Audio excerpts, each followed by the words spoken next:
Americans under 40. Americans under 40, the first generation in our country's history to be worse off than our parents. And that's really what we're talking about today is why is it that we can work 40 hours a week and that still doesn't cover the basics anymore? It used to be that if you busted your butt 40 hours a week for a successful company, that you'd be able to afford food and housing. But that's just not the case anymore. We are working harder than ever and still falling farther behind. And we look around for the answer why. It's hard to see. It looks like there's 1,000 different problems going on. But I'd say one of the biggest issues is that corporations just don't care about us because they don't have to. Corporations don't care about you or your family or your community. And it starts with their employees. They know they don't have to pay their employees enough to care. Because if you walk into Walmart and the employee rolls their eyes and walks the other way, you can't leave and go shop somewhere else that actually hurts Walmart. There's no local general store for you to go to. They ran that out of business 30, 40 years ago. So the lack of competition means they don't have to pay us enough. And then that means that we are always one step away from financial ruin. Americans don't have enough money. And because we don't have enough money, we don't have any leverage. We can't ever say no when the boss asks us to work a double. We can't say no when we got to take another weekend shift during our kids' sports games. Because they know that if they keep us one step away from financial ruin, if they make it so that we never have any money, we can never say no. So they have power and they have leverage over us. And that's why full-time work doesn't cover the basics anymore. That's why people are working harder than ever and still falling farther behind. Because corporations don't have to offer a salary that's competitive because they have no one that they have to compete with.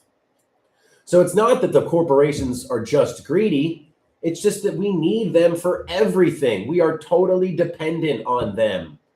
And they simply just keep taking advantage of us. And changing leaders doesn't matter much if the same people that control our food and our housing and our healthcare are still the ones in charge of the things we need to live.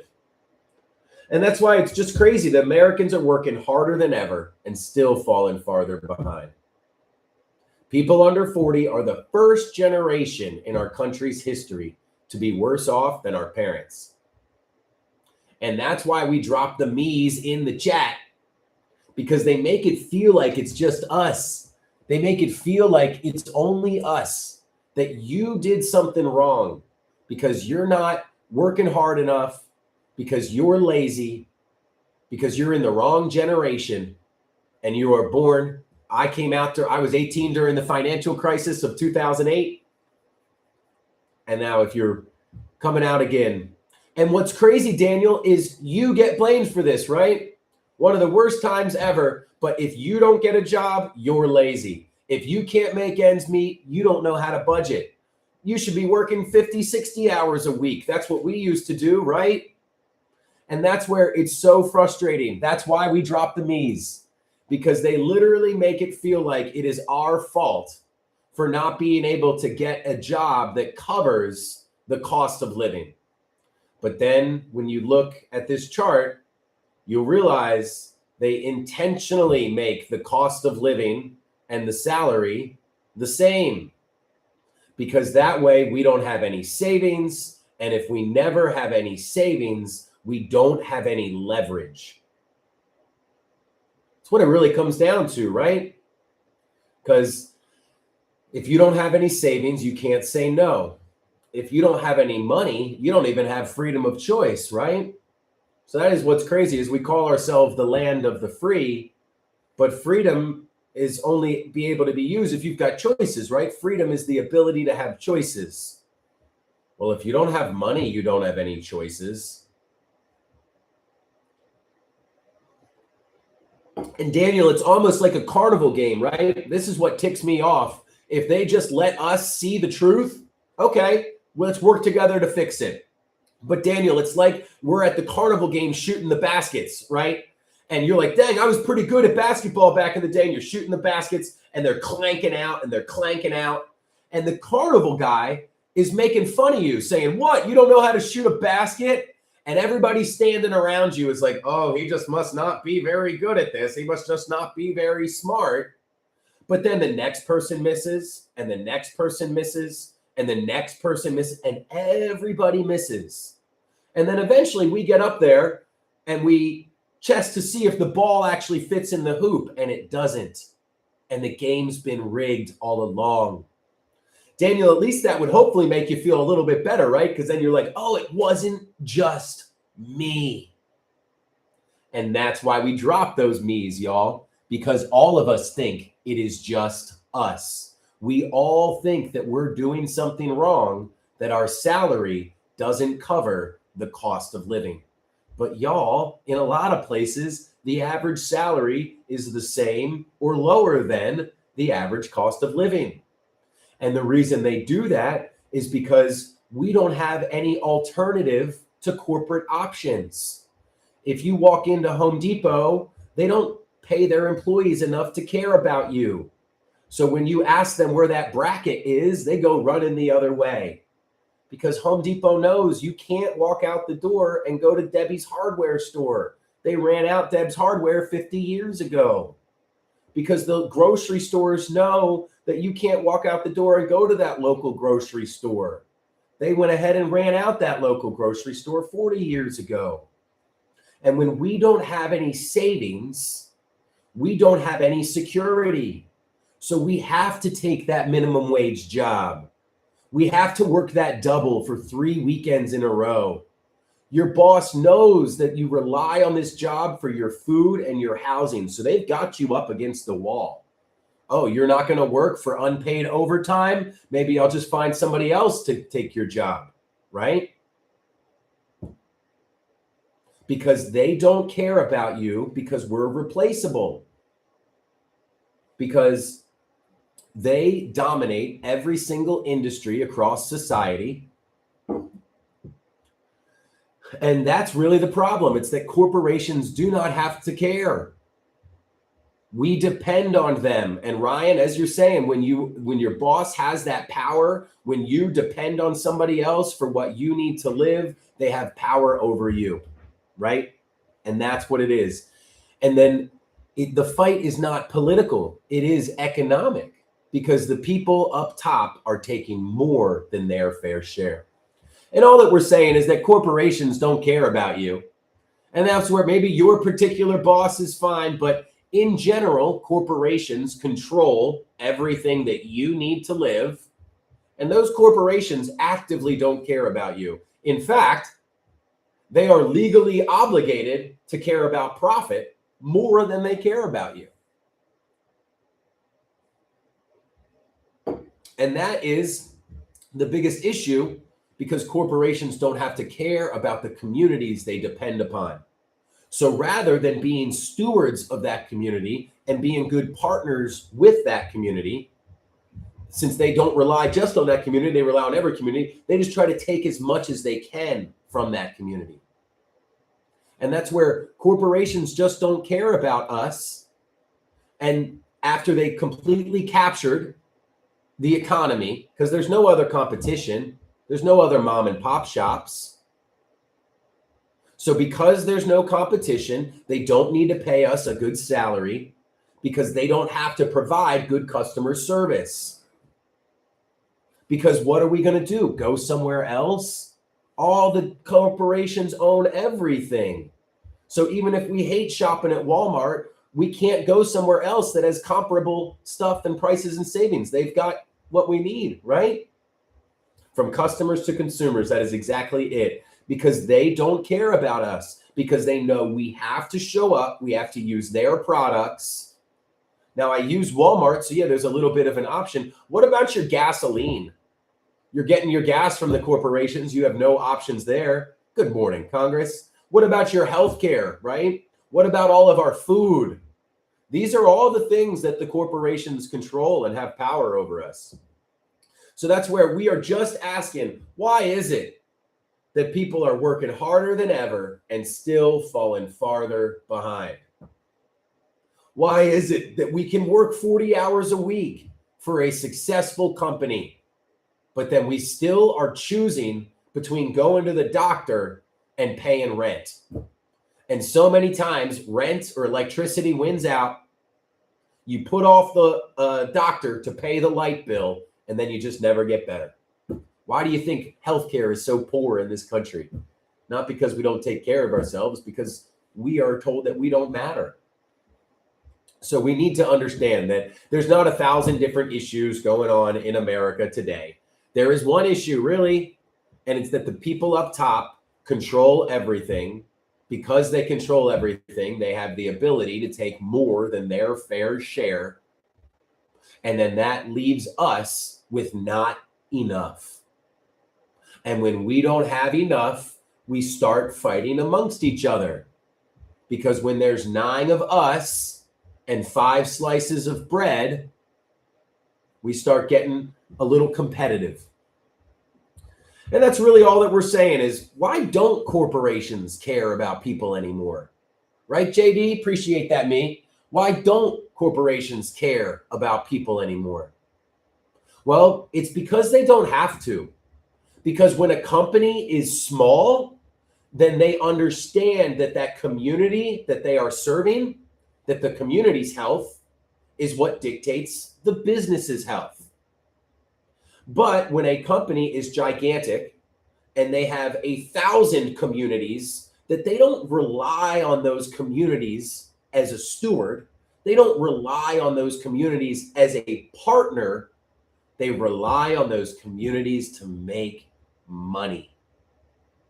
And then they rewrite the rules so they're legally obligated to screw us over in order to make money. And then when we call them out for it, hey, we don't want a data center here. You're being really sketchy in rewriting the laws and paying off these politicians to try to get your data center here. Well, they go, it's just business, right? Well, we're just in pursuit of profit, and anything we do in pursuit of profit is legal because we can pay for it, even if there's fines, right? So that we literally incentivize corporations to care about money more than you.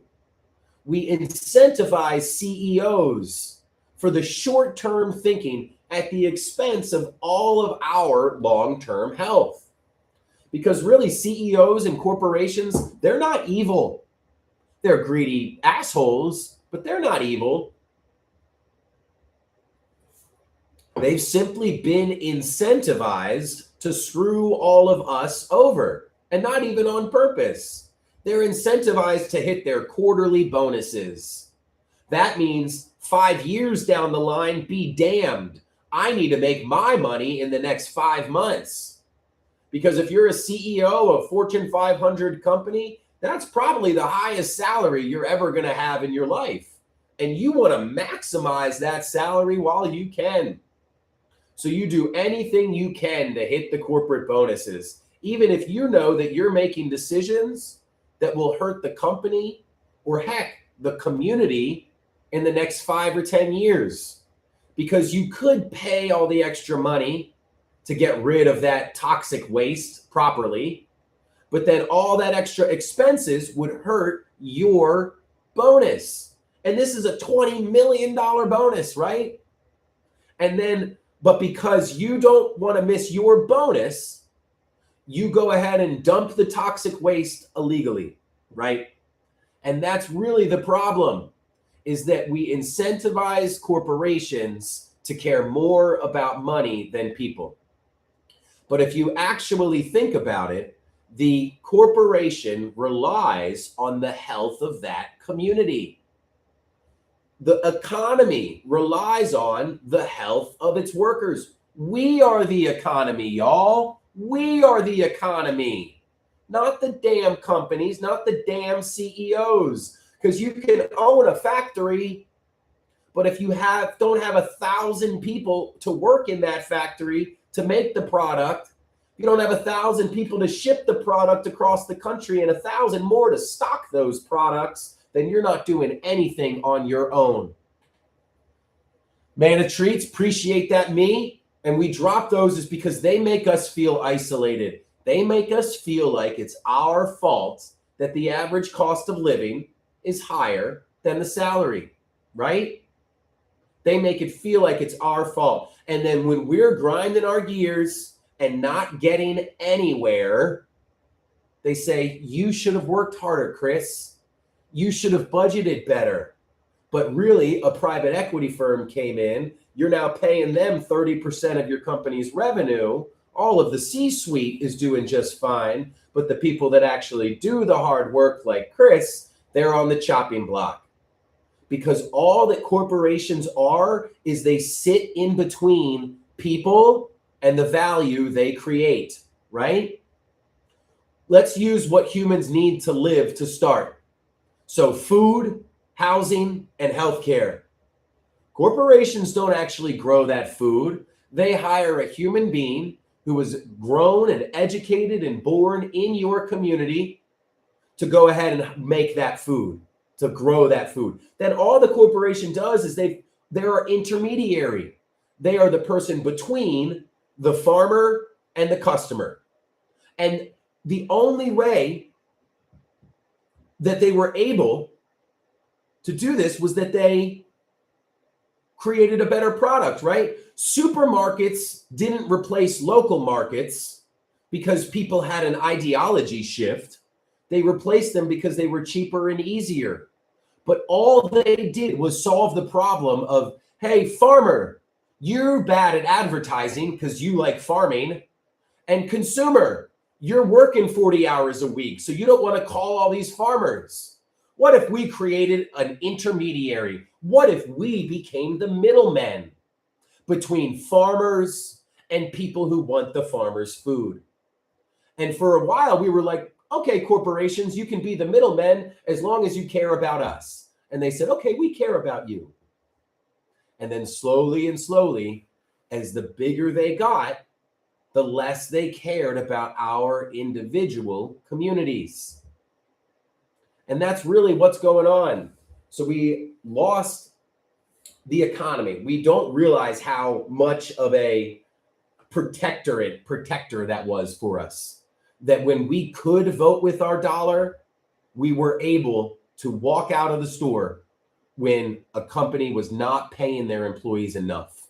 So imagine that. We all walk into Walmart. Walmart employees roll their eyes at us and walk the other way, not because they're bad people, because they're not paid enough. What if we could walk out and go to the local general store? Right? You don't think that Walmart would start paying their employees a bit more money to give us some customer service so we didn't keep walking out and going to the local general store? So what Walmart decided 50 years ago was that rather than paying their employees higher and higher prices to compete with the local general store, what if we just ran them out of business? What if we dropped our prices for 5 years? We're supported by the 1,000 other stores that we have, but that general store won't be able to compete if we drop our prices. Then by the time that general store leaves, we'll put our prices back to normal, and then we'll just never pay any higher of a salary because we don't have to, because where else are people going to go? We ran out the only competition. So that's where the main issue in America is that there's no more competition for the corporations. There's no more mom and pop shops that can actually compete with these multinational companies. And because of that, the multinational companies know that they do not have to pay a salary that is a living wage, because what are we going to do? Go shop somewhere else? Right now, they're gone, right? And so over 80% of people in America don't have any savings. And that's not 80% of people that are being lazy and not working hard. That's 80% of people that are getting screwed over by the system. Because as it goes, they don't have to pay enough because they don't have any competition. And then people understand that if the cost of living and your salary is about the same, well, you won't complain because you don't want it to get any worse. But you also can't have any savings. And if you don't have any savings, then you don't have any leverage, right? And if you don't have any leverage, you can't really make choices. And if you don't even have the freedom to make choices, are you really free? Because this is what we like to ask people. Could you quit your job tomorrow? Could you quit your job tomorrow? Say you're in a bad situation and your boss is kind of a jerk. Could you quit your job tomorrow? Well, most people couldn't, right? Most people can't quit their job. But that means that most people are stuck. Because shouldn't most people have 6 months of savings and be able to quit their job? Because isn't that what freedom really is? The ability to leave a bad situation? And if you don't have any money, you don't have any freedom. Because if you don't have any money, you don't have freedom of choice. And what is freedom other than being able to choose things? So we have to understand that it's not left versus right. It is up versus down. And that only a small percentage of people actually want our country to be ran this way. It's just that small percentage of people have a billionaire's thumb on the scale. So we've gone through the economy. The ultra wealthy underpay us because there's no competition. Then they continue to underpay us because that gives them control over us. Because if we don't have any savings, then they have all the leverage and all the power. So they've taken over the media. And if you want the stat to cap it off, over 85% of corporations on the S&P 500 have the same 3 top shareholders. So we don't have any competition. Again, 85% of corporations on the S&P 500 have the same 3 top shareholders. There is no competition. They all work together to dominate us. So that's what's going on. The 1% of people are working together. They're cooperating, and they're keeping all of us competing. Because if we're all competing against each other, then that means they can keep controlling us. So what we need to do is spread this truth, right? Tell people what's going on. Well, that's what the media used to be for. That's why the media tries to separate us into different realities versus telling us the truth. Because they know that if they tell this group of people 2 + 2 = 4, and they tell this group of people 2 + 2 = 5, well, those people will always be fighting. They'll call each other names. They'll think that they're stupid or wrong. And they'll never ask the question, why are we both being told different sets of things? Who benefits from us fighting?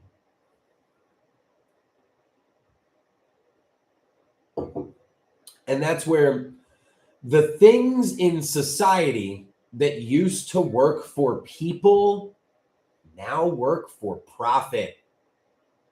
The media was supposed to be a way that we all stayed in the same reality, that we all knew that 2 + 2 = 4, right? That's what it is.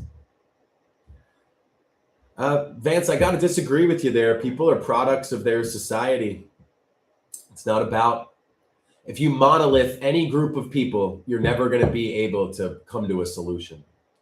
So the media is the main problem, And that's what they do, is they pit us against each other. Because it really is, Vance, is you're promoting that division rather than saying, hey, open arms. When you say stuff like that, you're closing the gate. And really it is. You are gatekeeping. And I think that that is an issue, because that people will see that it's being gatekept. And this isn't about, convincing conservatives to change their mind. It's about developing a better system. Because think of it this way. If you were inventing a car, you could call the conservative and try to convince them that the car is better than a horse, right? You could try to convince somebody that a car is better than a horse, or you could just build a better car, or you could just build a car and they'll see it. So that's really all I'm saying, is that once people who you deem as conservatives see the new system, oh my God, this works for us. Oh my God, these people care about us. Oh my God, this is community-based. Wow, this is just like when we have a big emergency and we all come together and we cooperate to meet each other's needs. That's what the world can be like all the time. Well, then you don't need to change people's minds, because number one, people don't really change their minds. That's not really a thing that humans do all that well. What happens is that the math changes and our behavior becomes different, but we don't really change our minds all that time. Speaking of the math becoming different, supermarkets didn't replace local markets because somebody called people up and convinced them to start going to supermarkets. They built something better. No one debated that, people didn't fight over a horse and a car before there were cars. They just said, let's build a car, right? Streaming is better than cable, not because we all changed our ideology, because they made something better. So this is just making something better, because we're never going to get 50 million people to agree, especially when the media and the politics have a vested interest in those people not agreeing. So I appreciate the Mavo or Mavo, because what it is they put the cost of living at the same price as the salaries and then blame us for it, don't they?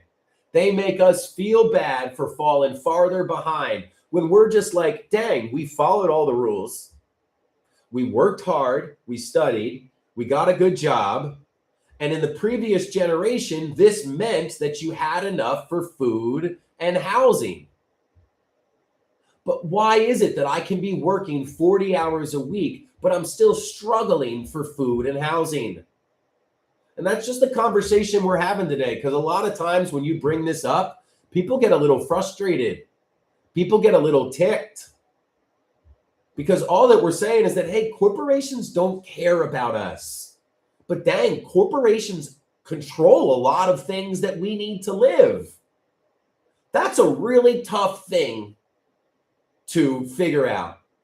The corporations and the organizations that control our medicine actively don't want to give us that medicine.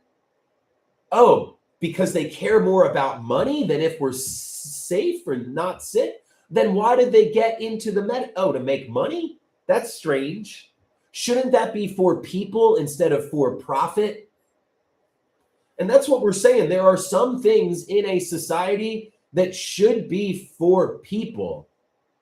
Like the media shouldn't be there to make money, right? The media should be there to make sure the citizens are educated and all are in the same reality. Because the only way that we are this divided as a country is if we allow the media to tell us different realities. And rather than going, why are they telling us different things? This is strange. Who benefits from us fighting? We just fight, right? We don't actually try to solve the problem. So, we are talking today about why is it that everybody in America can feel like something is wrong, but things still don't change. In fact, when people start pointing out that something is wrong, people deny their reality. How many of us have said to somebody, Dang, I'm working 40 hours a week and I'm still struggling. Dang, I'm making 20 bucks an hour and I'm still struggling. Dang, I'm making 30 bucks an hour and I'm still struggling. And somebody comes along and invalidates your experience. Oh, well, that's not how it is for me. And it's just like, okay, that's how it is for the majority of people, because so many jobs don't cover the cost of living. You have to be making over $80,000 a year in many urban areas to be able to afford just the cost of living, not to have savings. And then, y'all, this is the problem. It's that nobody has savings. They give us just enough that we barely scrape by, that we barely make enough, because they know that if we barely have enough, then we never have that 3 months of savings, that 6 months of savings. And if we don't have that savings, then we don't have any power. We don't have any leverage, because it's that savings that lets us say no. It's that savings that allows us to say, nah, boss, I don't need that double this weekend. And when the boss says, well, I might fire you if you don't work another double, you can be like, well, if that's what you got to do, that's what you got to do. Because you know you have savings to cover you.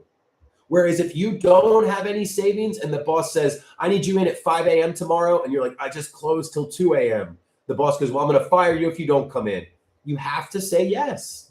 So if you don't have any freedom of choice, you don't really have any freedom. And not only that, we experience the economy economically. Or sorry, the way we experience freedom is usually experienced through the economy. You can walk into any grocery store, but if you don't have any money, do you really feel like you've got freedom, or do you feel restricted? Do you feel like, all right, I've only got $20. I can only buy 3 items and I need this to last me a week? That doesn't feel free. If you can go see the doctor, but you can't afford your medicine, that doesn't really feel free, because what is that going to do to actually get you better? And so many of this is then we're told it's our fault. We're told it's our fault for not being able to make ends meet. So that's why we did the math and said, how is it that the average salary is only $63,000, $3,500 a month? But then that's right about where the average cost of living is. And the reason is if they paid us so little that we had nothing, we would revolt, right? And they don't want us to pay enough so that we have savings, because then we can say no. We have a little bit of leverage. They want us right in between. They want us to be just barely saving $200 a month, $500 a month, because it's just enough to feel like we're keeping our heads above water, but it's never enough to get that leg up and actually feel secure. And if we never feel secure, they will always have power over us, because we don't have the ability to say no. If you don't have any savings, they can always be like, hey, I need you in at 5 a.m. tomorrow. And you're like, it's my kid's birthday. And they're like, I don't care. You're fired if you don't come in. Well, you have to come in, right? That way you can finally feel that freedom when you walk into the grocery store and say, oh, I can afford this, or have that security that when you're walking through life to be like, oh, if most things happen right now, I can get through it. I can cover it. That is security. And it's only once people have security that they can build community. And that's human connection, is what life is really about. All money does is help facilitate human connection. That's it. But we've been lied to and told that the point of life isn't just human connection, that it's to make money, that it's to get richer, that it's for you to step on other people, because what we glorify in this country is greed. And y'all, do we ever wonder, it's like, why do we just automatically look at rich people and think that they are awesome? Well, that comes back from the fact in like Calvinism, way old Christianity, told people that if you worked hard, you are more likely to get into heaven. Wouldn't you love to be the king that made up that? Well, if you work hard, you're more likely to get into heaven, right? Well, then America took that idea and said, oh, well, if you work hard, normally you make money. Oh, and then if you make money, that must mean you worked hard. So if you worked hard, you're more likely to get into heaven. Oh, so if you have money, that means you're a good person, right? So that's literally what our society says. We don't actually look at whether those people with money paid their employees enough to live, because that's what I think that we should use as a determinant on whether companies are good or not, is how much their gosh dang employees make. So what we need to understand is that we are the people that do the hard work. The ultra wealthy are not the ones that provide any value. We are the economy. We show up every day and flip on the lights. We are the ones that it's a mutually beneficial relationship, because they cannot run that factory without our help. Yet they act like they're doing us a favor when it is all of us in this together. Have we ever recognized that every job depends on everyone else? It's so funny to me when people either call themselves libertarian or say that they did it on their own. That's the funniest. When somebody says, well, I did it on my own. I was born into this bad situation and I did it on my own. Oh, really? That car that you get into every day that was built by somebody else, those roads you drive every day that was made by somebody else, that grocery store you go to every time, a couple times a week, that other people put the food there, that washed them off, that cut the meat, that took care of the chickens. You did all of that too? Oh, or is it that every single person in society depends on everyone else? We are all interdependent, not only because we are born as helpless babies, but because everything in society is interconnected.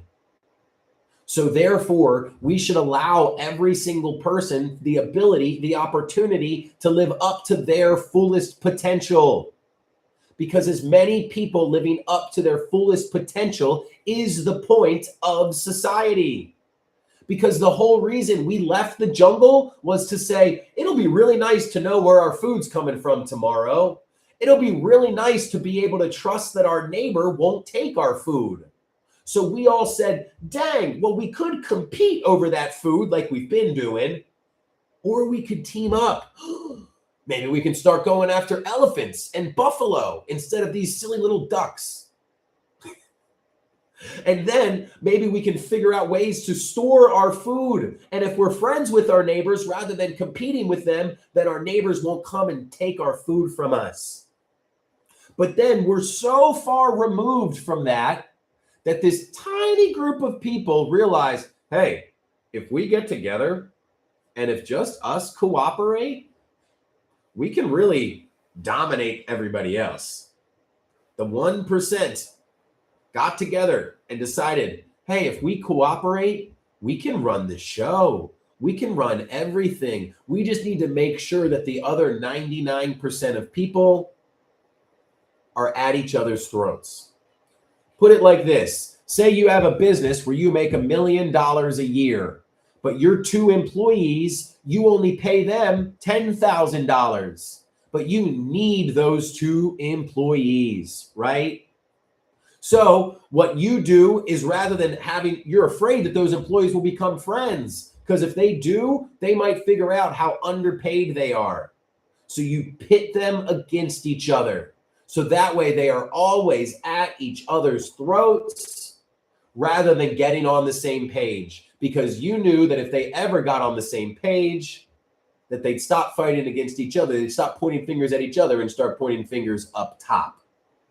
And that is the real problem that is going on, is that they have divided us for so long that it's almost second nature for us to fight amongst each other. That when I bring up these topics, which are simply fact, that the cost of living is near the average salary, that our productivity has skyrocketed over the last 40 years, but our wages have stayed the same. And people say no. People say no. And that's because of their feelings. It's so funny. Those are the same people that say facts over feelings. When we show them a fact, they have their feelings, right? And that's really what's so funny, is that we point out that, hey, things don't really seem to be working for the average person. The media is a really easy one. The media should be for people, but it's for profit. And all we are is pointing that out. Why does that make you upset? Hey, it's pretty obvious that politics have become for profit when the corporations are the ones funding all the campaigns. Shouldn't politics be for people instead of for profit? Let's try to fix this. Oh, that's making you really upset that I pointed that out? Why? Isn't it obvious that our politics are for profit and not for people? So we've gone over the disease. Greed is the disease. It's corporate greed, right? Greed is the disease. Corporations realize that, oh shit, if we got rid of these mom and pop shops, then we wouldn't have to pay our employees so much, because the only reason we pay our employees so much is to keep the customers happy. But if the customers have to shop with us, then we don't need to pay our employees to keep them happy, because there's nowhere else for the customers to go.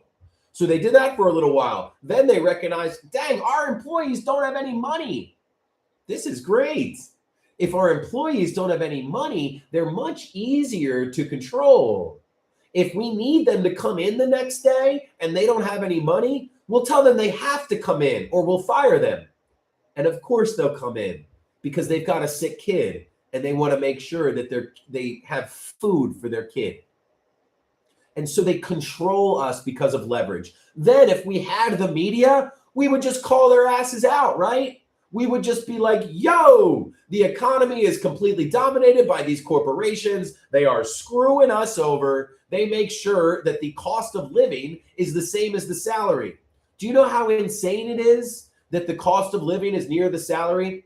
Y'all, the same people that set the cost of living set the salaries.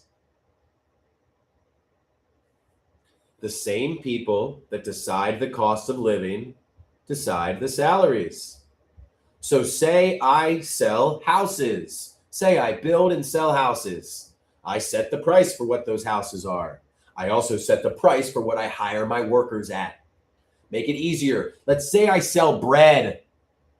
And over the last couple of years, I've raised the price of bread from $2 to $5.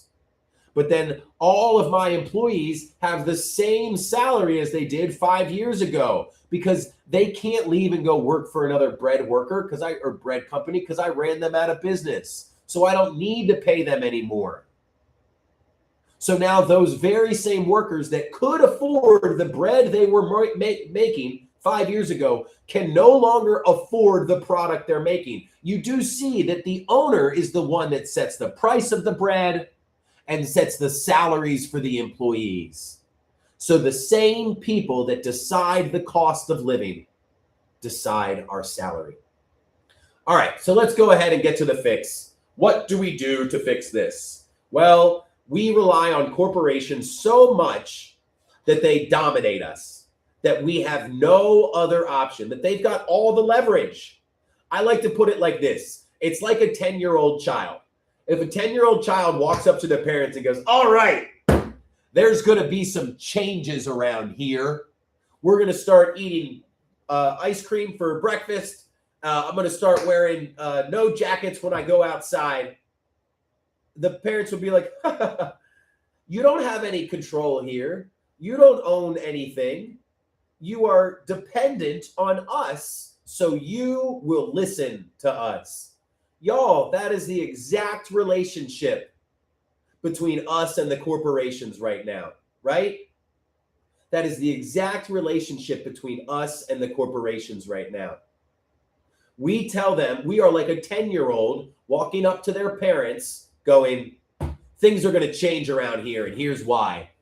Parents go, we're not listening to you. You're completely dependent on us. And then when we try to protest and when we try to fight back, that's like a 10-year-old telling their parents, all right, I'm leaving. I'm running away.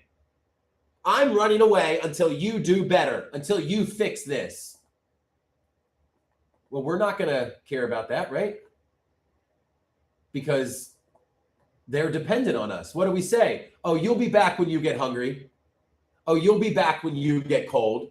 We don't even take them seriously, right? We show them that, look, we're the ones that have all the power and control. And that's what corporations say to us too. Corporations don't care about us. And they don't have to care about us because corporations control all of our food, because corporations control all of our healthcare. And when we go up to corporations and we say, you better change or else, we're like a 10-year-old telling their parents that, all right, this is the way it's going to go. So in order to fix it, we need to reduce our reliance on these corporations. Because y'all, it didn't always used to be this way, right? It didn't always used to be this way. There weren't always grocery stores. We used to have local markets that farmers would come to, farmers markets. There weren't always, these giant national banks. There used to be local banks. There weren't just a few giant media. It was local newspapers, people that cared about you. But Brandoid, even in those small communities, in many places, corporations are what dominate. Dollar General's strategy is to go to small communities, get rid of the local options, and then make it so that people are relying on the corporations. And that's really the issue, is that in so many places, the corporations got rid of any other options, right? And that is essentially why they have so much power over us. Not because corporations, with the laws and everything, it's because they dominate our food. They dominate our housing. They dominate our healthcare. Hee-ho, you are right, but there's a couple more steps in between. Because what if you don't have a local co-op? What if that employee-owned store costs so much more money? You don't have it, right? In many cases, people don't have the alternative. And that's really the problem. Our democracy isn't failing because of apathy. Our democracy is failing because there are no alternatives to corporate control. So we're building alternatives to corporate control. That's what this is. We're not protesting. We are not asking for change. We are going to build a system that just creates the change itself. We could sit there and argue that a car is better than a horse, or we could just build a car and show people this is how it could be if we all did this together.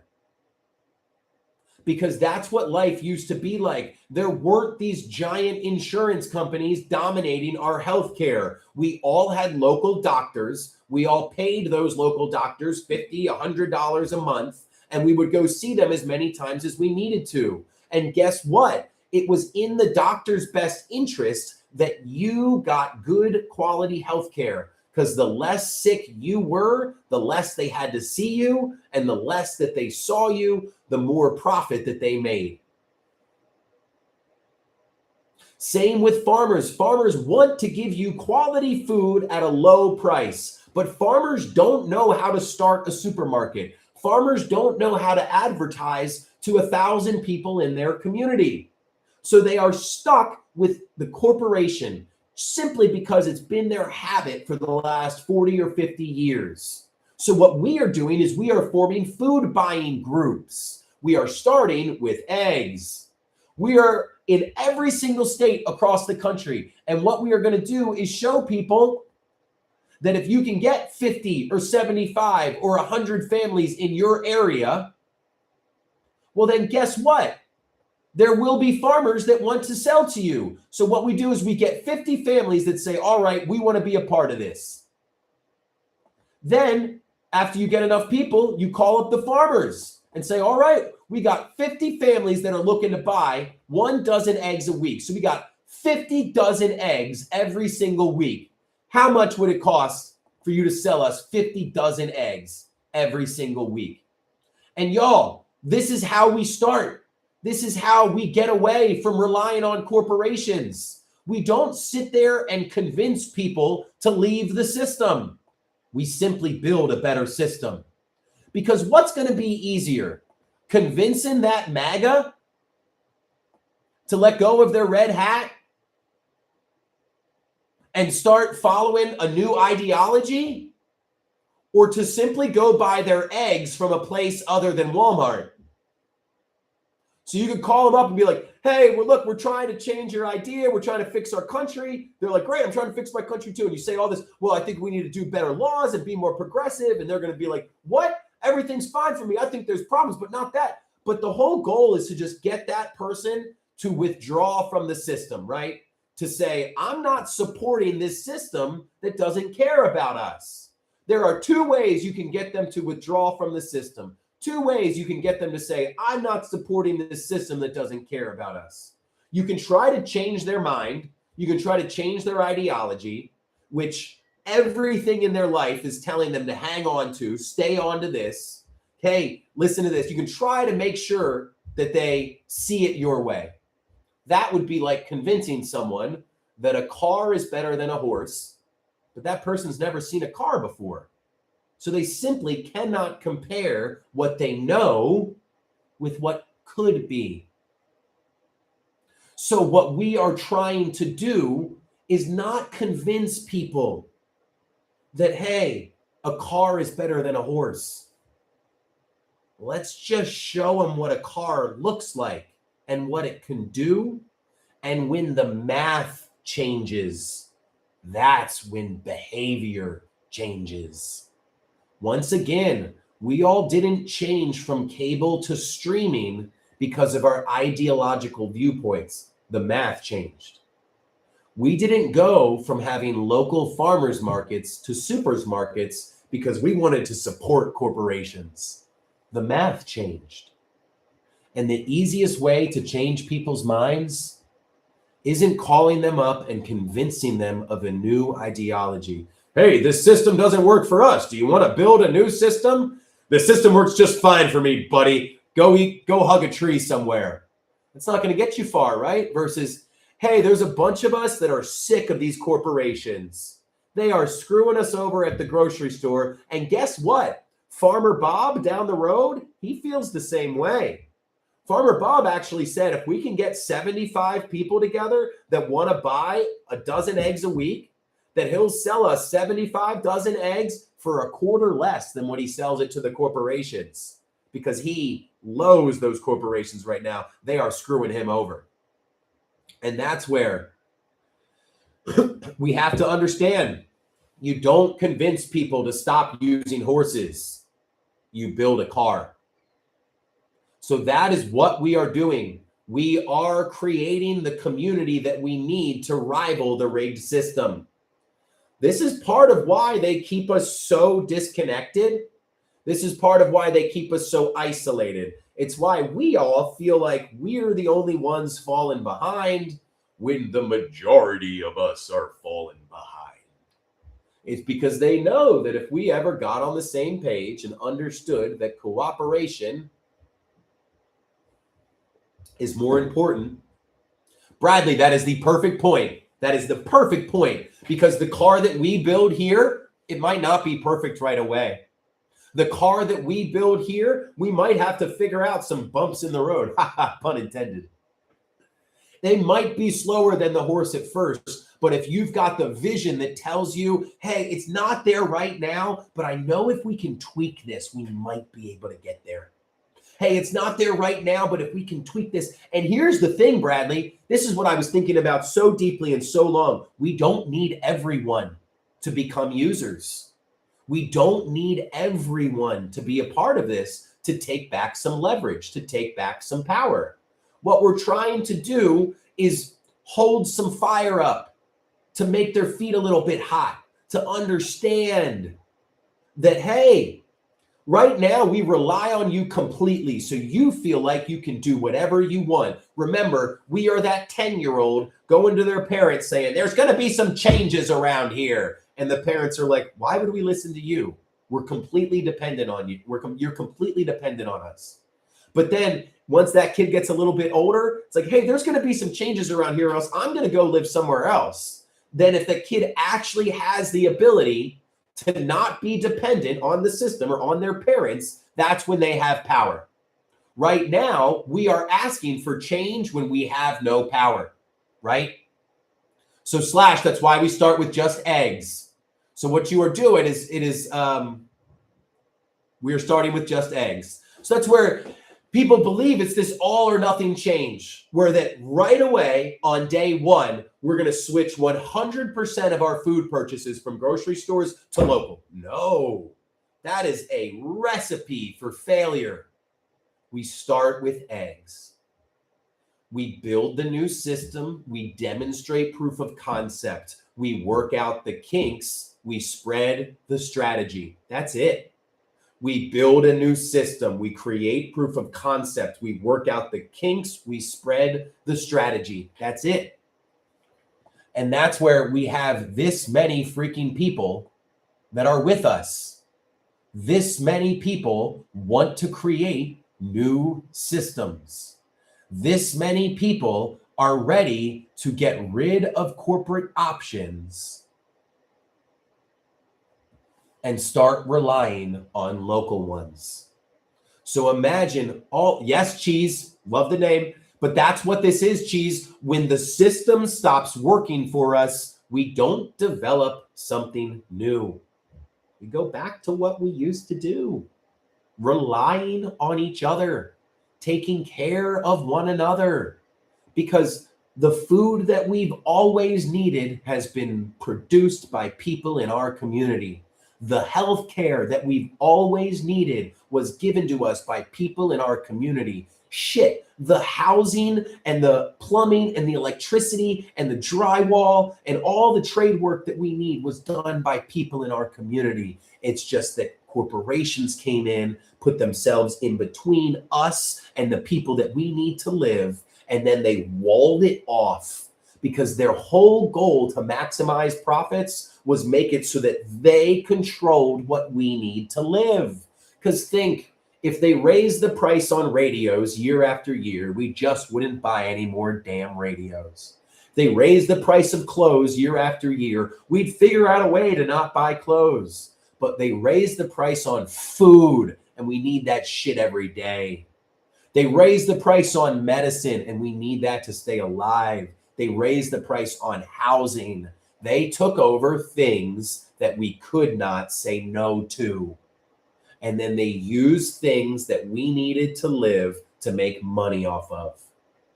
That's where we say the things that were there in society that are for the people have turned for profit. The media should be keeping us in the same reality, but it's not. They're for profit. The politicians should be able to correct imbalances, but they exacerbate them because they're not there for the people. They are there for profit. So if you are a part of this, if you are feeling this and you want to help fix this, I just dropped the Discord. What we need to do, the Discord is in the chat. What we are doing is we are literally creating these food buying groups all across the country. We are looking to get together 50, 75, 100 households that all want to buy one thing each week. We are starting with eggs here in Maryland. Maybe you start with something else in your area. That's what's so awesome about this, is whatever works for your location, your locality, that's what you can start with. Not only that, we have people already breaking out by state in the Discord. So all of these people want to do something, want to push back. And we are gathering in the Discord, the link that I just dropped in the comments. This is where we start creating these food buying groups, actually showing people that, look, we can take back control of the things that we need to live. Corporations didn't always dominate all of our food.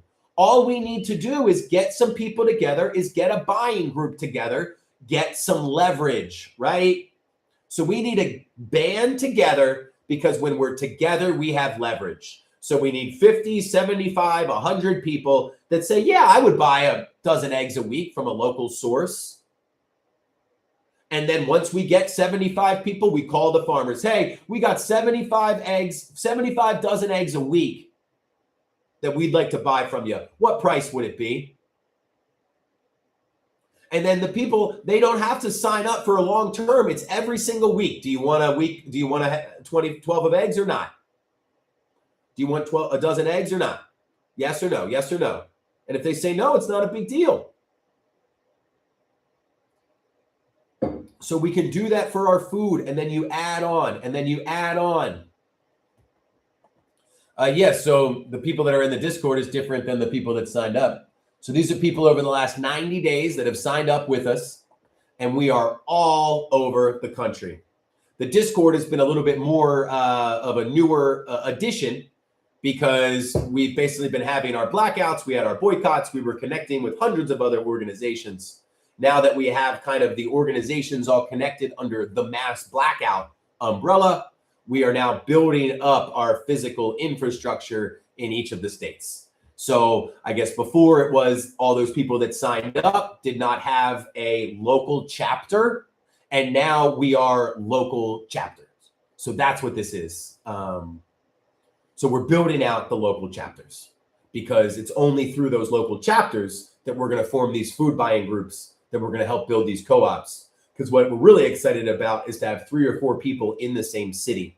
Because then you can go, all right, if we have 4 people in the same city, each of us individuals need to find 20 households that'll buy 1 dozen eggs a week. And I think if you're going around to people and you're like, all right, so we actually found this cool egg buying group that you don't have no commitment whatsoever. Eggs are only $5 a dozen. And then when you sign up for it, you have to decide by Wednesday each week whether you want to pick up your eggs on Friday. So many people would do that simply to stop relying on corporations, simply to be like, oh my gosh, this is so nice. You mean I can get something that I don't have to rely on corporations for? We went out and we had to go buy like paper for our printer the other day. And my partner and I were desperately looking for paper that was not from a corporate store. But some things you just can't, right? So we had to end up buying paper from somewhere. But it's like, you can do your best, but there are so many things that they control and dominate that we rely on them for. So that's where we need to slowly separate, because what will give us power back is a mass withdrawal. We have to just stop participating in the system. We have to say, we work for you and we help make you money, and you actively screw us over every chance you get. So we're really done kind of working with you because you actively screw us over any chance you get. So we're just going to go figure this out on our own over here. And for a while, they'll be like, huh, fine, we'll see you when you come back. But that's where it's like, all right, well, in the beginning, we can't just stop 100%, but we can start with 1%. So the 1% I'm going to start with is, yeah, I'm not going to get my eggs from you anymore, you asshole. I'm going to get my eggs from somewhere else. And then we realize, oh, we got the eggs. And then eventually somebody will say, does this guy do vegetables too? Because I'd love to get some local vegetables. And then you start building on top of it, building on top of it. We have things that are in place that actually care about the community. Exactly World is yours. That's already what we were thinking. Independent pickup locations. This is where, y'all, this is business ideas, because then somebody needs to be that if the farmer is 50 miles away, then we need a truck to bring us that food. That is a new job that somebody can use, to be bringing that food truck from the farmer to the customers. Or the one that I like, the one that is in our area that we use all the time, is I've got 2 young daughters, a 2.5-year-old and a 6-month-old. We don't buy any clothes from corporations or corporate stores because we get everything secondhand. Because there are literally online consignment shops where there are groups of people in our community that say, hey, if you're going to sell stuff online, rather than selling your 20 pieces of clothing and meeting up with 20 different people and selling all those 20 pieces of clothes for $2 each, and you're running all around God's green earth just for $40 and to make sure that you're not throwing it away. What about this? How about you give us this for $1 or $2, or we'll split the commission with you. You give us what you're selling, and we will split the commission with you. So that's where 7-Eleven, gather people in your area, say, look, I've got an online consignment shop. If you are looking to sell anything on any of the marketplaces, give it to me and we'll split the proceeds. Obviously, you got to build up a reputation, but that's what is amazing, because then it works for everybody. The person who only wants to do this so they don't throw it away and are supporting corporations now gets an easy way to fulfill their goal. They are able to not throw their stuff out and not have somebody to go buy it at a corporation. Somebody like 7-Eleven is able to make a couple bucks because what they do is they create it so that they are able to say, hey, I am offering a couple dollars to the people selling this, and we've got centralized pickup locations. So rather than those 20 people that are purchasing those products that have to go drive to that lady's house, you've got a central pickup location. But what that does is, if that's established, it stops us from having to shop at corporations, right? And anytime that we withdraw participation from the system, we are taking back leverage. So that's where it just starts with small things, with eggs, with secondhand consignment shops, with saying, I really don't want to buy any clothes for a 2-year-old. There's got to be other people in my community that are selling clothes for a 2-year-old. And then, if you did direct-to-direct customer interaction, it gets to be a lot for the seller if you're selling 50 things, and it gets to be a lot for the buyer if you're buying 50 things. But if you had an online consignment shop that you could give your stuff to and say, all right, I'm looking to get $20 out of this bag of stuff, go sell it for what you can. And then after you sell it, give me my $20, $30.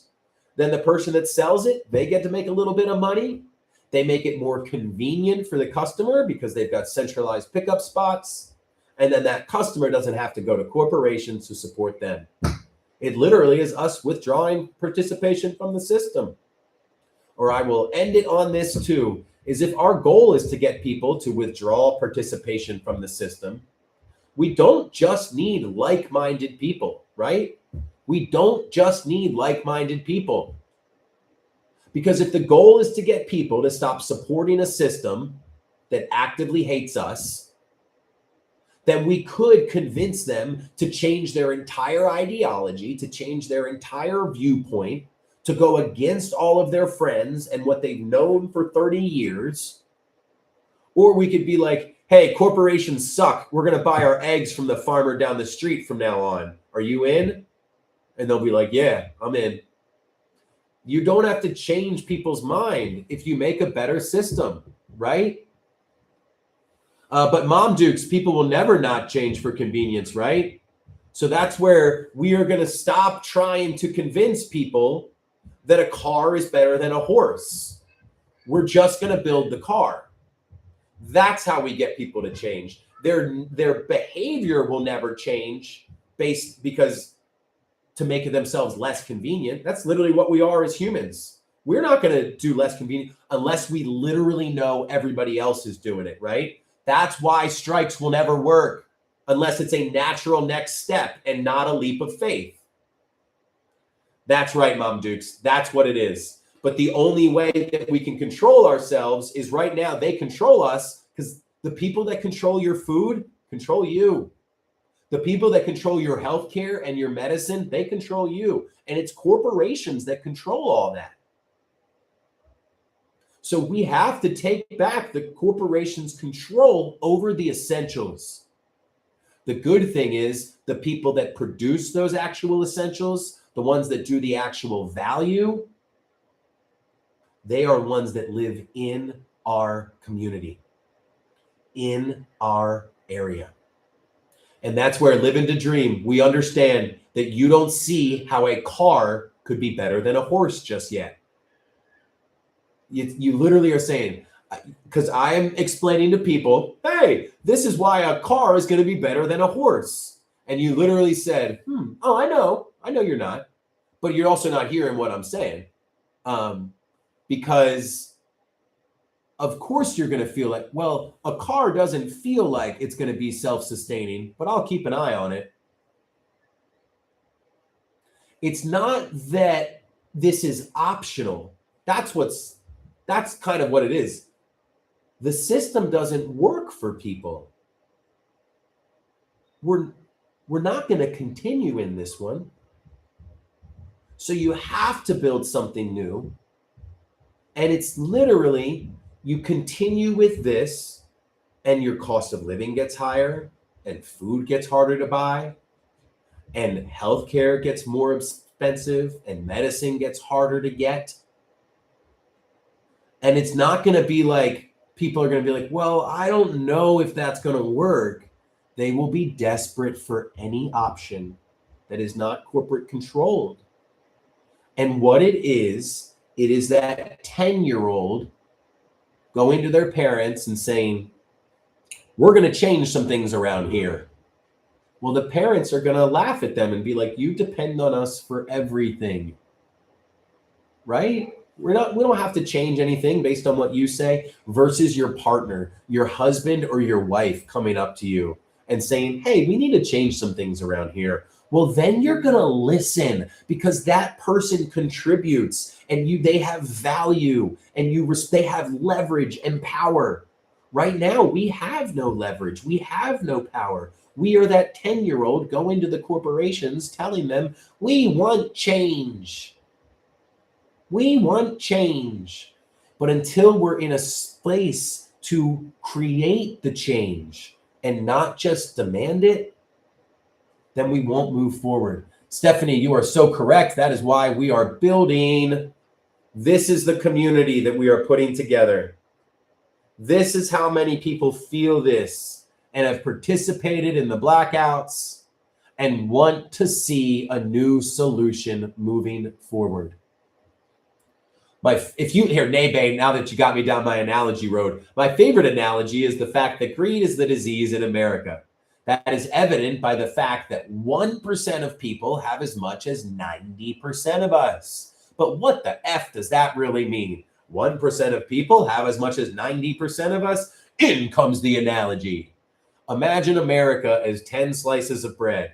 Imagine America as 10 people that need to make 10 slices of bread in order to survive. Well, if 1% of people had as much as 90% of us, how many people get what bread? Well, if 1% of people have as much as 90% of people, that means one person gets 5 slices of bread.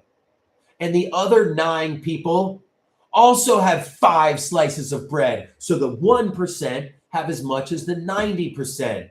But one person gets 5 slices of bread.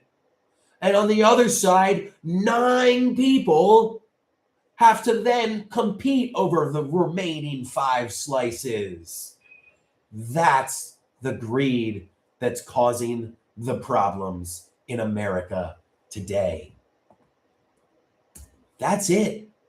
Because then when you tell those 9 people, it's your fault. You're lazy. You should have worked harder. No wonder we get pissed.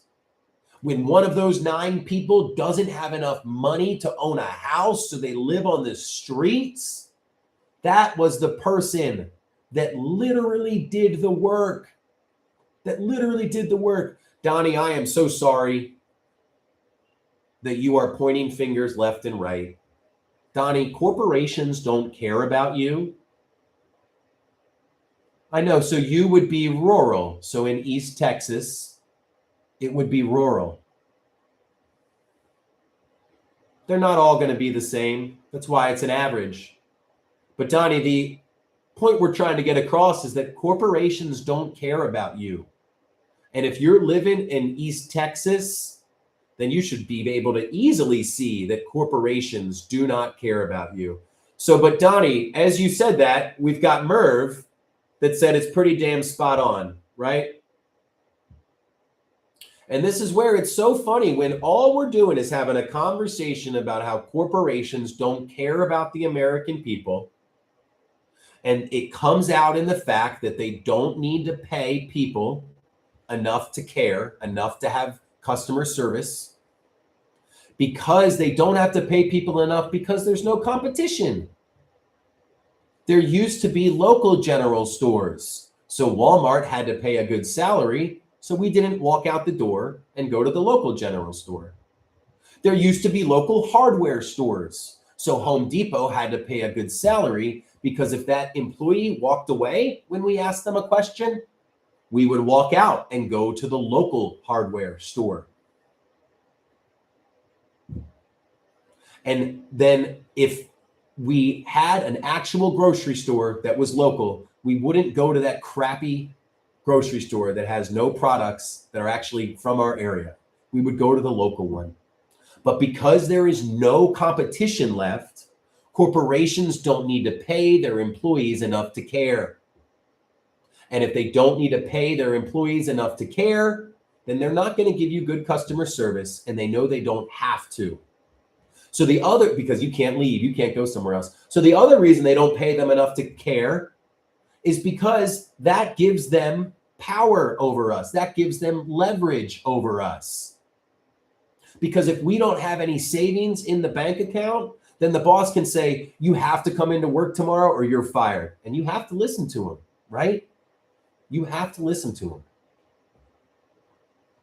Same corporations here as in every other city and state. You're missing the big picture. But the whole picture is, hey, y'all, why is it that the same corporations are in every city and state, but every single one of those corporations seems to actively despise us? They lie about whether food is healthy or not because they don't care what we put in our bodies.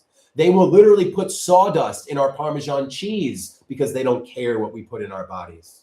The health insurance companies will take our money our entire lives. But when it comes time to use that health insurance, they don't give it to us based on what we need.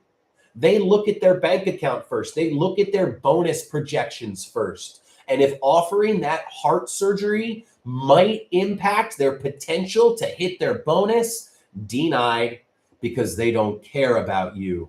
They care about money. And then when the politicians are supposed to be there to protect us from that imbalance, to be like, hey, why won't the corporations pay a higher salary? Oh, it's because there's no competition, so the customer can't walk out and go anywhere else. Oh, why isn't the media telling the truth anymore? Because this, if somebody was actually exposing what was happening, people would understand that there is no competition in our society anymore, that the same three corporations have 50 brands that all pretend to compete with each other, because they know that if we ever opened our eyes, that we would see that we have no freedom of choice, that we are not able to choose any other options rather than corporate.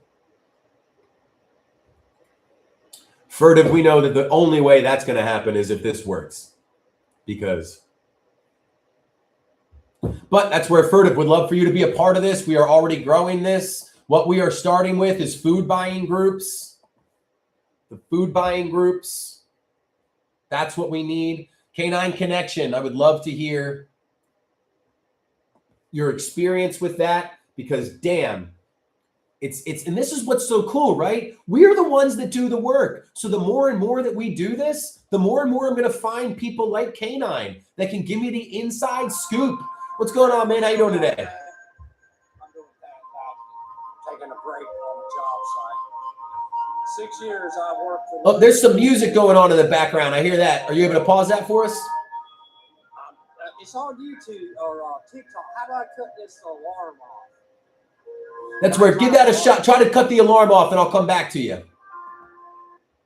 So, and that's what's so nice is that as we are going through this, we're the ones that do the work, y'all, right? So we're going to find out more about their tactics. The more that we are able to cooperate and talk about things and figure stuff out, the more that we're going to be able to see that, hey, the same three corporations control everything. And where I was going with it is that in the cereal aisle, basically where companies have the most consolidation, like for the cereal aisle, there's really only three major companies, right?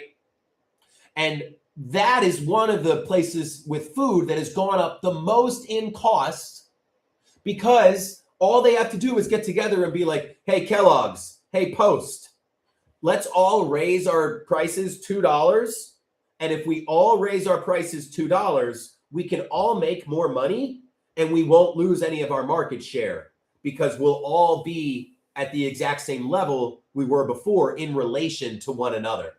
Yeah, and then let's put some more cardboard dust in our cereal, because consequences, what are people going to do? Go get cereal from somewhere else? We make 90% of the cereal in America. What are they going to do? Oh, yeah, if they get new leaders and new laws, we'll just pretend like we're nice for 3 or 4 years, and then we'll just go back to what we were doing before. Yeah, cool, good plan. Bye. So what we need to do is we need to take back control. The only way we can take back control is we need to be the ones that are in charge of our food and our housing and our healthcare. But we can't do that because corporations control all of our food and our housing and our healthcare. So it's like we want to take back some power. We want to take back some control. But the only way we can do that is if we first take back where we get our food from. Not all of it, but maybe like 20 or 30%. And then we need to take back where we get our health care from. Not all of it, but maybe 30 or 40%. And then we need to take back where we get our housing and our essential workers from, our plumbers, electricians, construction workers, all those things. Maybe not completely, but the more that we move away from the system, the more power that we have. Stephanie, I think we're going to do this. I really do. Because the only people that are giving them immunity would be that if it is the same people are in charge. This all started from, let's get rid of all the politicians. But it moved backwards from that. Okay, we want to get rid of all the politicians. Well, first we have to make them a little scared, right? We got to make them sweat. Because right now we are like 10-year-olds telling our parents that we're going to move away. Furtive, not at all. We call ourselves localists. What we believe is that when a company relies on a community, that the company cares deeply about that community's health. Because if the company was intelligent and wants to last for a long time, they would recognize that the business's health is directly tied to that community's health.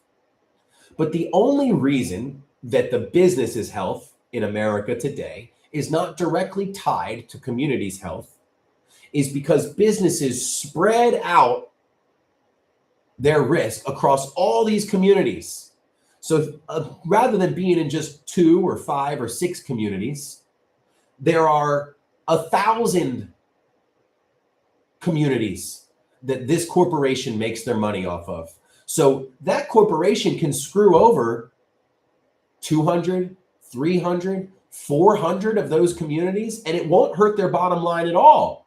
Because even if the other 600, 700 communities hate them, well, again, Walmart is the only place that you can go to get as many things in one space for as cheap amount of prices. So because there is no competition, what else are you going to do?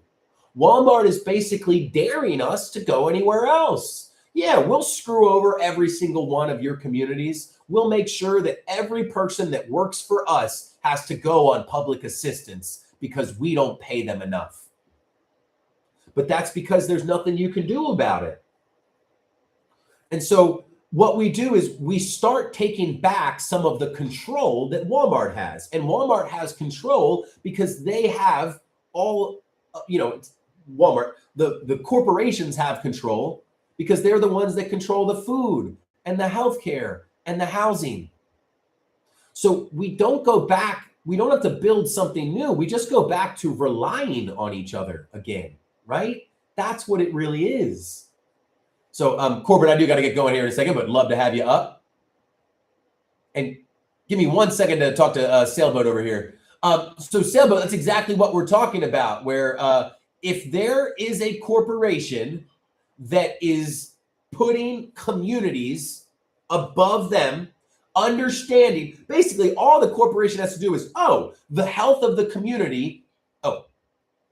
Basically all the corporation needs to do is, the health of the community is just as is vital to the health of my business. So I was doing to the CEO question or the Costco question earlier, that it's not that we are against corporations.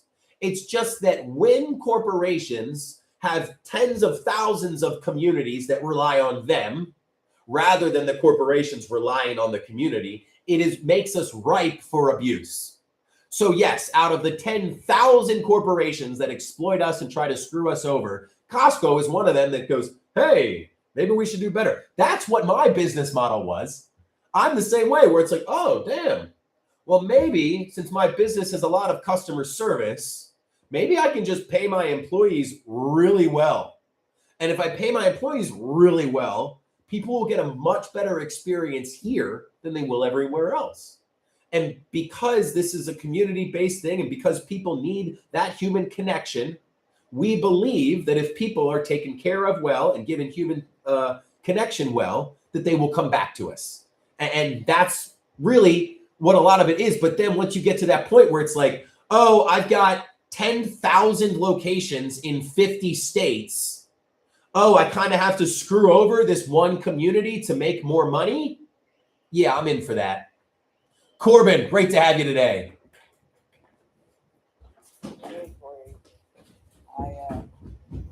I just wanted to comment a little bit because people are like, every time, all the time, they're like, how do we do it? How do we do it? Well, I'm building community locally and trying to help answer that question and meeting a lot of people moving forward. I think the biggest thing that we have to combat is the fact that people think nothing is being done and something is being done. On my level here, I've met a ton of people who are trying to help us organize this community center / intentional community that we are making, that is going to be self-sustaining in how it is started up, and then how it can take that startup and roll it into survivability, and then on to thriving, so that we don't have to continue to grassroots fund it, because a lot of some things that I've looked into, there's a lot of funding that still has to happen.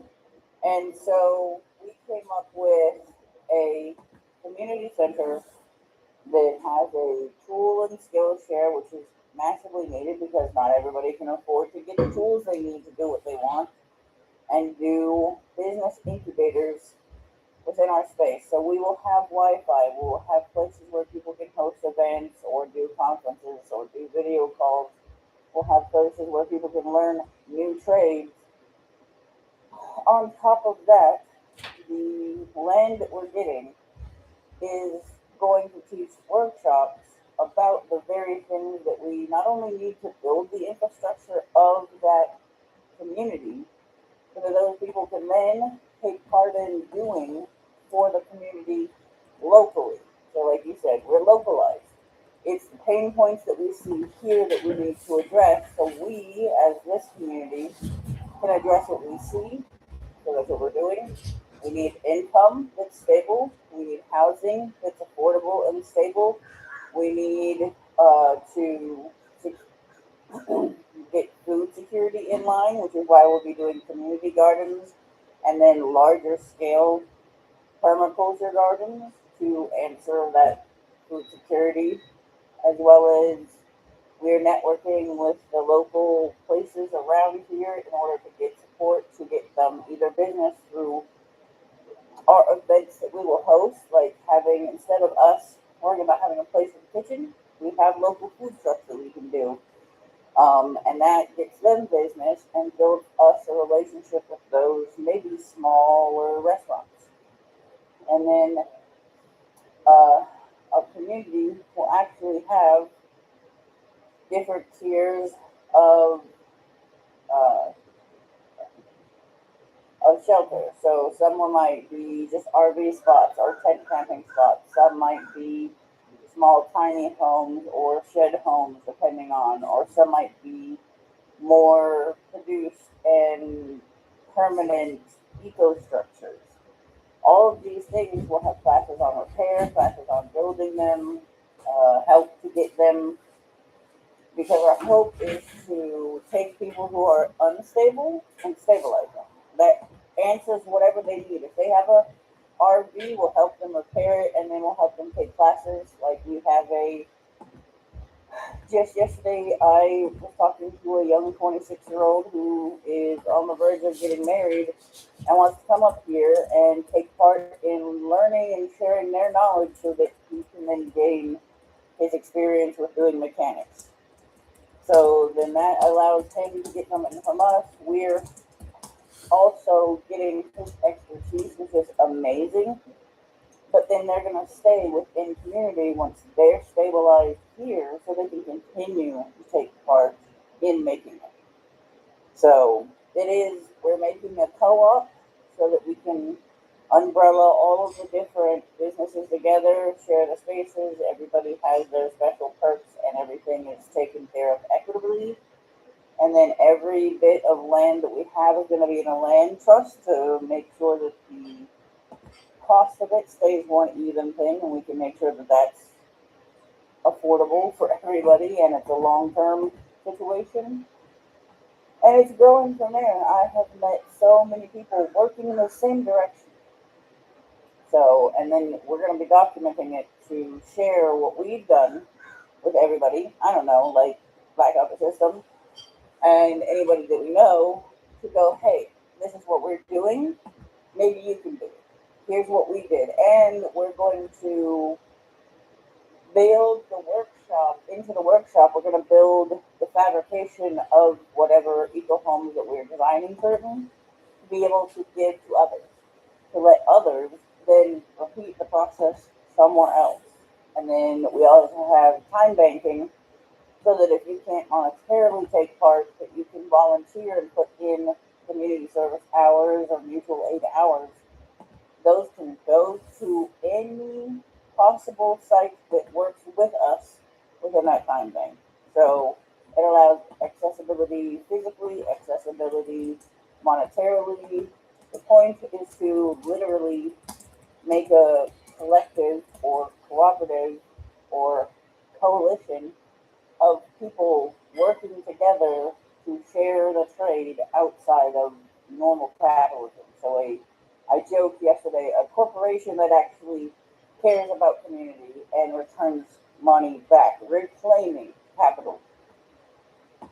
It should always be stewardship, right? And that was where, and that's what it is. And in some cases, you may have to start over. In some cases, you may have to modify kind of to each according, to their ability is what they want to do. And that's where as many people that we are able to decouple from the system and move back. I'm glad you wrote that, Black Market, because I looked at your thing. I was like, what happened? So I am sorry to hear. That sucks. But awesome, Corbin. That is too cool. I love using you as that example because there's so many different ways that you can do it, right? Whereas it's so funny because somebody came in and was like, oh, that's a lot of capital and da-da-da-da. It's like, yeah, but that's what Corbin's passion is. So rather than us, we're not saying that like, you have to do this too. It's like, no, like here is somebody who's very passionate about creating an alternative system to the corporations. And this might be something that we can all try to work towards. where, hey, it might. Well, I'm also, what people are not thinking is, that's why I'm saying there's people moving in the same direction. I'm working with different organizations. So we want to do workshops. We're working with an organization that helps run grassroots funded education. So I'm not putting out the capital. The capital is coming from the people who want to take part in the community. So they're paying into it. It's like, I'm not a rich person. I'm not starting this with a ton of capital. I'm starting this with a ton of people willing to put in the work.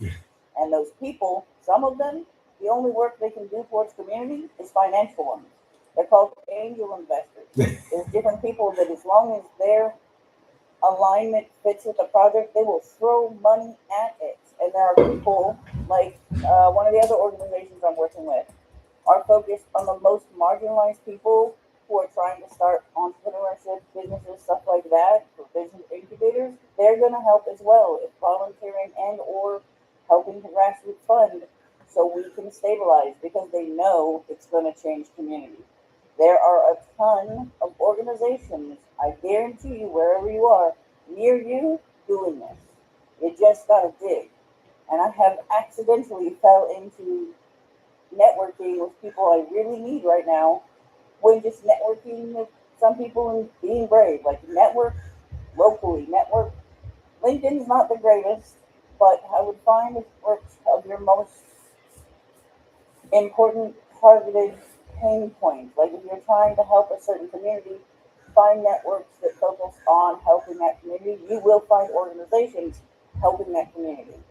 There's an organization I'm reaching out to that's trying to get universal health care in Washington. We have a lot of people trying to come to Washington from Texas and other places. There are organizations handling helping those people. We're in touch with those. They're also going to help bring in grassroots funding or volunteer hours until it gets stable. The communication thing, we're also trying to solve. There's some ways around that, but again, it's kind of stuff that you have to figure out locally and what you can manage. But there's ways to communicate outside that. A lot of things that aren't controlled anymore are physical media.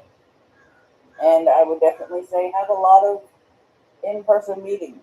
I have had some online, but you're trying to build locally, so find meetings locally. And that can be, just some community planning meetings, and you might find somebody who also has similar views. The biggest tip I will definitely point out is to make sure you have a good thinking cap on to discern who's working with you and who's not working with you. Because some people want to take part in something and they may not have the wherewithal to give time and energy to that, and sometimes you will run into that. So,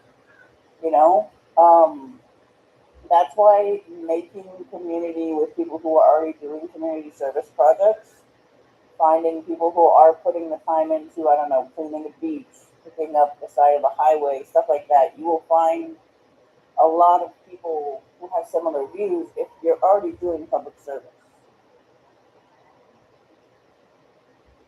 Small changes make a big shift, and like we're trying to, we found a place that already has a small orchard and an infrastructure. We're investing in that. It's going to be grassroots supported, and then we're working with local farms.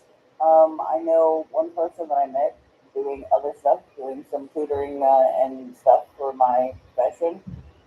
And she has a little farm. It's only her trying to rehab this farm. So we're going to all work with her. She can host permaculture classes for the people who are interested in learning it on her land. It doubles as her getting people to help her improve the land. So it doesn't even have to be monetary exchange. She's getting people putting in the work that she can't do, except for in 6 months. And she can get it done in a month. So finding mutual ways to do that is how we're starting this up, because that's really what we're trying to do, is get outside of capitalism. Well, and then it's especially where kind of people aren't going to get it for a little while because the person was essentially like, oh, you're building something that gets me from A to B. Well, my car already gets me from A to B, or my horse already gets me from A to B. Why would I need a car, right? That's really where this is coming from, because they're going, man, that sounds like a lot of work just to start over. And that would be the same thing with like, man, that sounds like a lot of work just to go from A to B. My horse gets me from A to B. And then maybe even when you develop that car, maybe some people still won't use it because they don't see the value in it. But the majority of people will see that value. And it's when we make the system optional is when we take the leverage and the power back. And everything that we're doing is working in concert to make the system optional. What's one of your favorite things to say? It's not, rebuilding or restructuring. It is kind of, but it's redirecting. We have to redirect what we're doing. We're already putting in the long hours.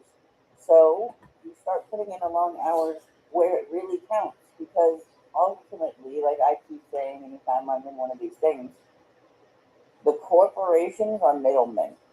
They're hosts for our labor for us to then consume what we make. That's all they are. Cut out the middleman. We can and do already make these things. They just say they're responsible for them. Supermarkets didn't always used to be a thing. We had local markets. Corporations said, we can make this easier for you. And we said, we don't know, corporations. We kind of like controlling our food. And they're like, no. We care about you. We live in your community too. So we are really making sure that your food isn't going to be messed with because our corporations live in your community. And slowly, corporations got more divorced from our community. They got less and less dependent on the community's health, because it should be that the business's health depends on the community's health. But once a business gets too big, it no longer depends on the community's health, and it starts exploiting the community rather than being stewards for it. So what we are doing is we're recognizing that in order to actually take any power back, we need to stop relying on corporations. But we rely on corporations for our food, for our housing, for our healthcare, for all the things that we need to live. If we actually want to take back some leverage and take back some power, then we need to be the ones that control our food. We need to be the ones that control our housing and our healthcare. So I do got to get going. If you've got another minute, Corbett, you can go right ahead. But I've got to close out. No, I just wanted to make up for missing so much. We got a lot going on, so. No, you're good. I appreciate you coming up. Tammy TikTok, would love for you to join the Discord. We are meeting there. We are breaking out by state. Garden Fairy, would love to have you in here if you haven't already. We are basically breaking out by state. We're forming local action groups. We're forming food buying groups. You hire a person to truck it.